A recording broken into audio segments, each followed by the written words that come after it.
Hey guys, this is Devin and this is Barefoot Props. This week we're going to talk about a viewer request for how do we get such clean EVA foam seam lines.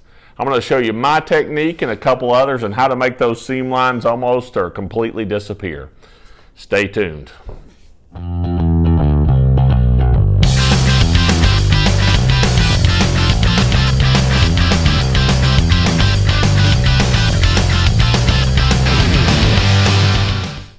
All right, guys, I got some examples here of some previous work that's made out of EVA foam. These are my Monster Hunter helm that I used at Dragon Con. It's made solely out of EVA foam. And this is all pieced together in a seam. I think I've showed this before in this video, but I wanted to show you how clean you can make EVA foam and how you can carve it and shape it into more organic shapes or even mechanical shapes and just make those seam lines completely disappear. This is what I would call building from a template technique. And then I also showed here my gauntlet, or I guess it's called my slinger from the video game. And this is, I would call this more of a laminating technique.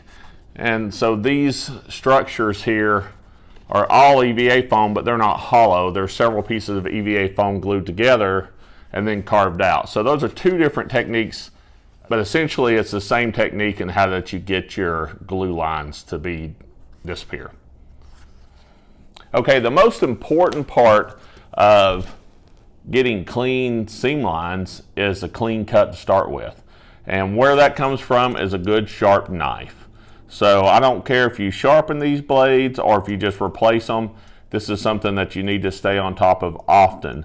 If I'm building a project, I'll go through multiple blades before I'm done. And so you can buy these little packs of like 10 blades at like Harbor Freight or other, I'm sure other hardware stores. And so it's well worth just to stock up on these and have a bunch of these little extra change out blades for this stuff, because that makes all the difference. If you get a dull blade, what happens is the EVA foam will start to bunch up and tear and instead of cut cleanly, and that's going to make your glue and your seam lines look that much worse. So first and foremost, the biggest technique, the biggest thing I can say, no matter what glue you're using or what covering you're using, is a sharp knife. So what I've done this week is I went ahead and cut several pieces of EVA foam, and I went ahead and cut them at a, I don't know, I guess you'd say like a 70-degree angle. I just beveled them so that we can glue these together using a couple of different techniques and a couple of different coatings and kind of show the difference of how these work out. So I'm going to switch over to an overhead view and we'll talk a little bit more about this and go from there. Okay guys, when I started, and it's probably still one of the most popular methods for putting together EVA foam, is hot glue. All right, so hot glue is a quick and easy way to stick stuff together, but it does have one fatal drawback. It's great for like reinforcing and gluing on straps and those types of things, but as far as like for your clean seam lines, I feel like it has something lacking. And one of the things that it does is, first and foremost, it's very difficult to get it up to the top seam. So we got a beveled edge here, and so it's hard to get the glue to go up to the top without going all squishing out on the top side. The other thing is it's so hot sometimes it actually melts and distorts the foam, so if you try to sand it, sometimes you open up those areas and you get worse defects. But I'm going to glue together this first one with some hot glue, and just so we can compare them after the fact. So we're just going to try to put the glue up here at this top edge so we make sure we get it covered good. We're just going to put these two pieces together, making sure we line up those top edges as best we can. We can trim off the extra glue after this kind of cools down just a little bit. But I can tell you what, this hot glue gun specifically gets hot, and so it's liable to burn you. But I can see why so many people like it, because it's relatively quick. I've already got these stuck together, and I mean, all in all, the seam line's not terrible, but it's just not that crystal clear, smooth seam line that I like to see. By far, my favorite way of doing this is with contact cement. I use barge, but I've also used weldwood. Barge usually it's a little bit harder to find in stores. Often you have to order it online. Weldwood, you usually can find it in like Home Depot and Lowe's. Both of these are great glues, don't get me wrong, and for holding EVA foam, they both work just fine. I feel like Barge maybe is a little bit stronger of a glue and a little bit more flexible. Weldwood seems to go on easier, it's thinner and paints on a little bit easier, but it's not quite as flexible. But so they both have their pluses. So when I'm laminating a lot of foam together, like big sheets that I'm gonna just cut out, often the Weldwood's nice because I can just paint it on the big surface really quick and cover it all. But when I'm doing little seams like this, flexible joints and stuff like that, I prefer to use Barge. So we're gonna coat both sides of the foam with Barge, making sure it gets all the way up to this top edge of the EVA foam. And so that way we get that nice clean line when it all dries. And what I like to do is after I painted it on, I'll take a little small scrap piece of foam and just kind of wipe off the excess. So let me coat the other pieces because we're going to coat the rest of these pieces with Barge. Okay guys, after the Barge is dry, or what I would consider dry, it's kind of a tacky sensation to it. The wetness of it has gone. We want to line these two pieces up and then glue them together. The way I like to do it is you want to make sure that you get this top seam, the top line, your clean seam, you want to make sure that one gets glued first. So I'll use my finger as kind of a guide here, and I'll tack that top part together, and we'll just work our way down that line and just gluing all those together all the way across until this top seam is all the way together. Make sure that's seamed up really well, and then we'll close the rest of the joint there. So push everything together real well. So I think you can already see that that seam is already much better than the hot glue seam. So both of them are pretty decent, but this one is like really good. And so it's got a little glue overlining the top, just giving it a little bit of a shine, but the seam itself is completely closed. And so this is the technique I use most of the time to close my EVA foam. So we're going to go ahead and glue the rest of those pieces together, and we'll continue on with the video. All right, after we get everything glued together, our next step is start cleaning up the seam lines on the foam. So I have primarily I like my Dremel. I love my little Dremel. I recently had to buy a new one because my other one died, but this is well worth the investment, a little battery powered Dremel.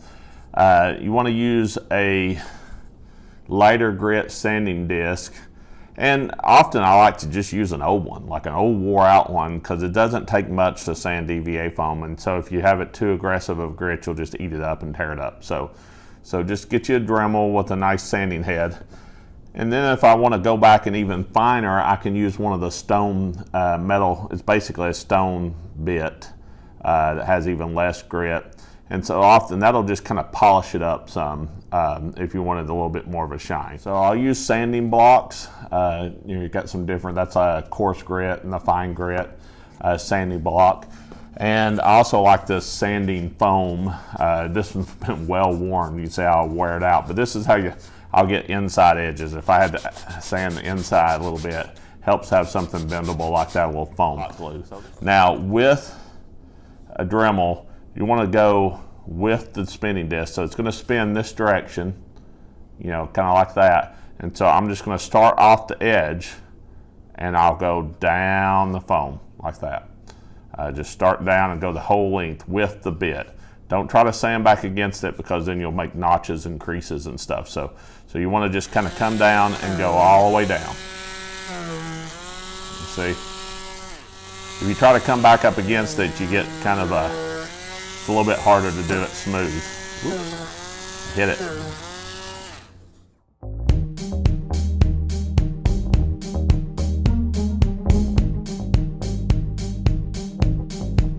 Now after I've taken the worst of it off with the Dremel, I want to take this fine sanding block here and I'm just going to give it a good sand.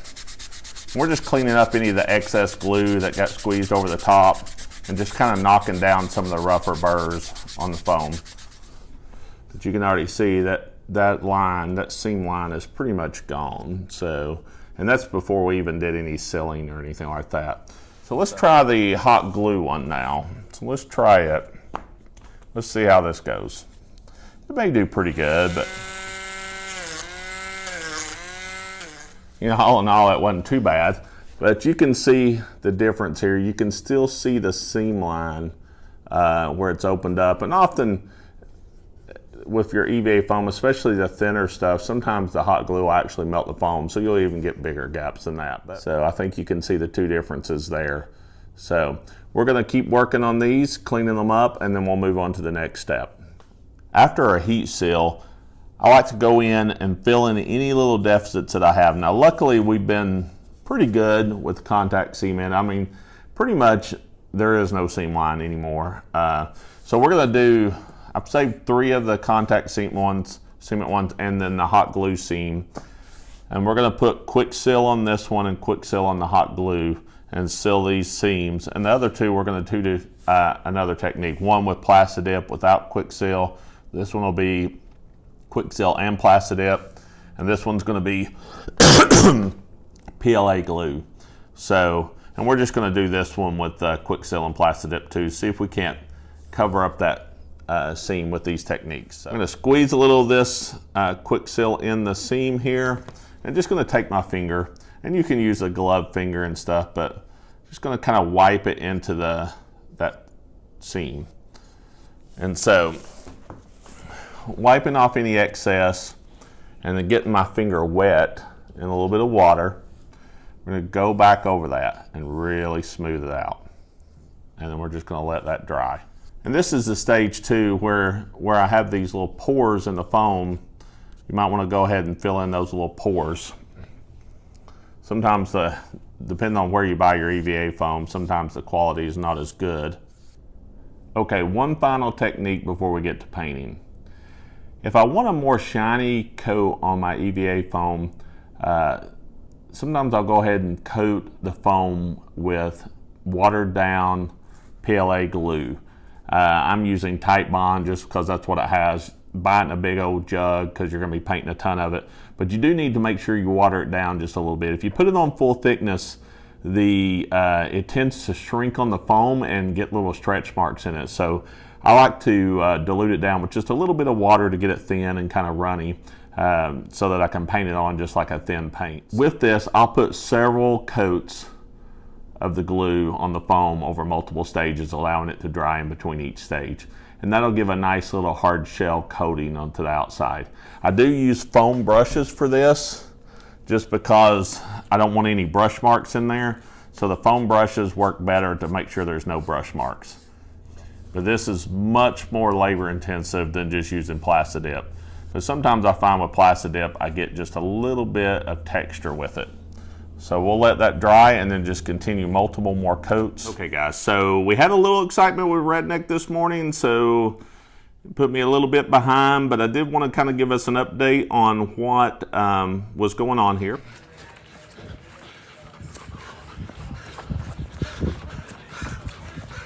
Curse you! Beat him. This is our PLA glue coated EVA foam. It was kind of a cheap quality EVA foam, so there is a few little air bubbles, but we're mostly focusing on this seam line anyhow, so that's what we were wanting to show, how this will clear up.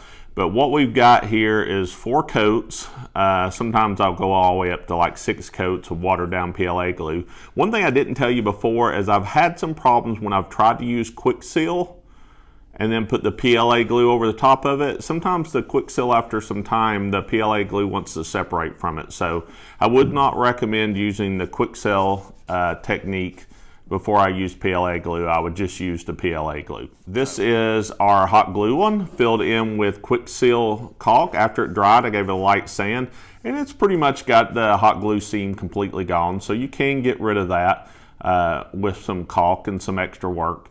And here is our barge, or our contact cement, with a little bit of a light coating of the quick seal.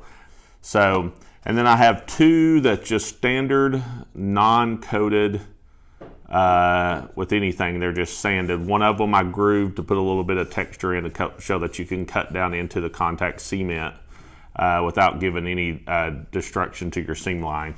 So we're going to go out and paint these.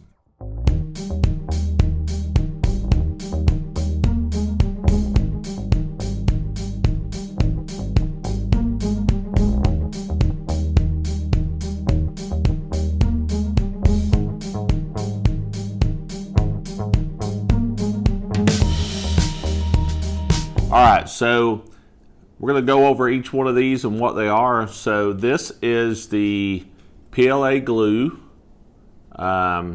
I switched paints because I don't know if you can tell here in this, is the paint was hazy and I think my paint was old. So I switched to gold paint for the rest of these. I did, in hindsight, wish I would have used some higher quality EVA foam. I was using some old kind of scrap foam I didn't really want to use. So I do have little air bubbles in here, but that's an area that I didn't finish or anything, so just ignore that. But you can see the seam line here. It's pretty much gone, and you can see how the PLA gave it a nice shiny backing for the paint to go on. It is still flexible. It's not quite as flexible as like Plastidip, but it is still flexible, and that does get rid of the seam line really well. So we're going to go through our next couple. These were all spray painted in gold paint. The same problem with the paint is that this is bubbles in the EVA foam itself, so little air bubbles came out and made spots in the paint. So hey Bucky. So what this is the hot glue. So this is hot glue that we sealed with quick seal. So you can still see that seam line just a little bit there. Like I say, we're using this reflective paint, so it should show up pretty good. But you can still see it some there, but in general, the seam line is pretty much gone. The quick seal did fill in that gap, but you do run a little higher risk with a bigger gap, and it also, the hot glue makes it hard for you to sand that seam. This is the contact cement with no quick seal. So the seam is closed. It's got a nice closed seam, but it is a little rough there because we couldn't finish off the last little bit of sanding and stuff to get it even slicker. But all right, this is the one we carved down. So you can see how the seam line with the contact cement did really well there. So it's pretty much invisible also there. We did not use quick seal on this one either. This was without quick seal, so it's a fairly clean seam line. And by far the best is the contact cement and quick seal. So I mean, you can see this seam line is gone. I mean, there is no seam line there whatsoever. It's a nice slick finish.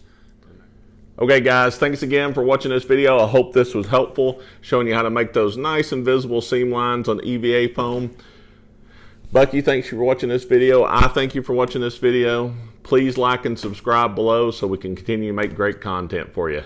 See you next video. Yeah.